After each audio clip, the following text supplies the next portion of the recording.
की महिला आरक्षणाला बघा सगळ्यांनी कसा विरोध केला. महिला आरक्षण तर 2023 साली झालंय. 33% महिलांना आरक्षण द्यायचं हे बिल पास झालेलं आहे 23 सालीच. आता महिला आरक्षण आलं कुठून? परंतु ते ज्या पद्धतीने यायला पाहिजे होतं, वर्तमानपत्रातनं चॅनलमधनं एकदा आलं, दुसऱ्यांदा आलं.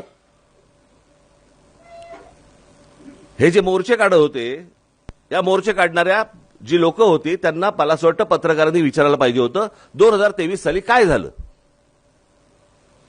मग तुम्ही आता मोर्चा का काढतात?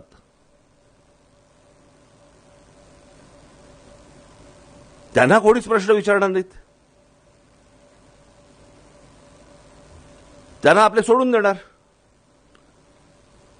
आणि मग ज्या वेळेला हे अनेक पत्रकार परिषदा मी अनेकदा घेत पण नाही हल्ली.